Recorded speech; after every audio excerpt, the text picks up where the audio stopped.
What's up everybody, it's DJ1s back on GTA for a little tutorial. So it turns out a lot of people don't actually know about drifting in GTA. Now this is not a mod, these are actually the game mechanics. And I'm going to go ahead and give you little quick tips on how to get this started. Now I'm going to show you what cars to use, some of my favorite cars, how to mod them, and the best way, or the best 3 ways to stance them to be able to go ahead and start your drift. I'm going to go ahead and apologize for the little shitty video because I've kind of been pressured to get this out before the end of the week, but bear with me here. Alright guys, so the first part of this video is actually going to be the most important. I'm going to show you how to mod your car to be able to stance it, lower it, and be able to start getting ahead and getting out there and drifting. So I'm going to go ahead and tell you this first. This is the most important part.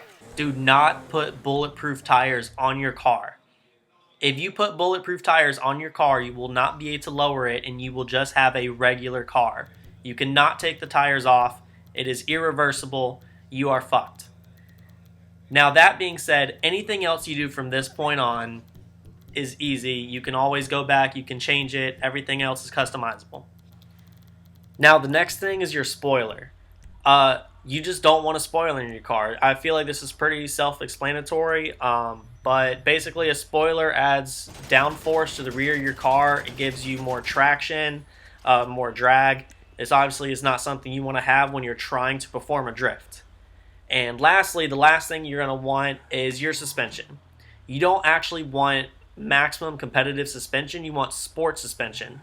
I don't know why, but having sport suspension allows your car to go a little lower when we get over to the lowering portion of this video.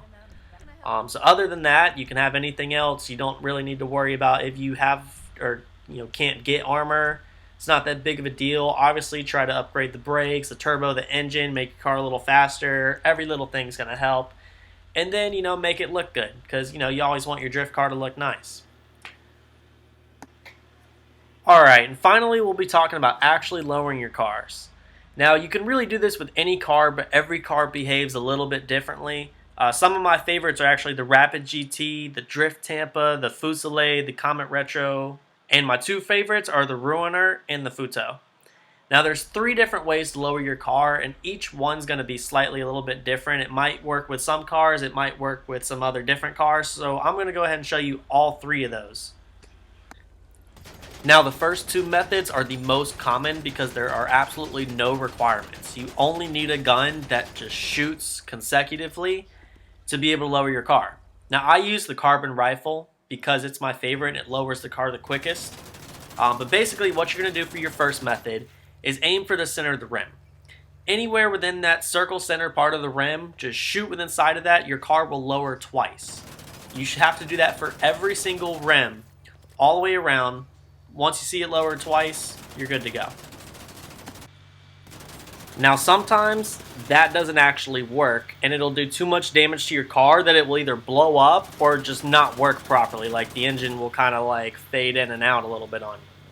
So if that does happen, there's no worries. There's still another method that doesn't have any requirements. All you're basically going to do is aim for the little bottom of your brake caliper there, like the actual disc part of your brakes. Anywhere on the bottom there, just aim for that instead of the rim. Shoot that till it lowers twice still. That's it. Now if that doesn't actually work, there's one last method, but it does require that you have to use a heavy sniper. A normal sniper might actually work, but a heavy sniper is just the easiest and it gives you a lot less of a hassle. So if nothing else works, just grab a heavy sniper out and go ahead and aim for behind the tire of your car, between the tire and between the actual body of your car. Just shoot towards the ground right there. For me, it takes about 5 shots. You'll still see your car lower twice. Do that all the way around, shooting behind the tire of your car, and your car will go ahead and be lowered. Now, I should go ahead and make a point. If you do happen to need to respawn your car, or you happen to pick up a repair power-up inside of a race, it is going to reset your car, and you're going to have to lower it all over again. So try to avoid that if you can help it. Alright, and that is everything you need to go ahead and get out and get drifting. Now I want to thank everyone on Rebel for giving me a reason to actually make this video. Don't forget to come out this Friday at 10 p.m. Eastern Standard Time. to join us for a Tokyo Drift session on GTA, where I'll answer any questions you guys might have and give you a little pointers and tips to start drifting a little better. Now, I know it wasn't the best, but if this video was any help to you at all, please give it a like, subscribe to me on YouTube, and if you want, go ahead and follow me over on Twitch for any time I actually have enough free time to be able to stream. Would love to provide more content for you guys. See you later.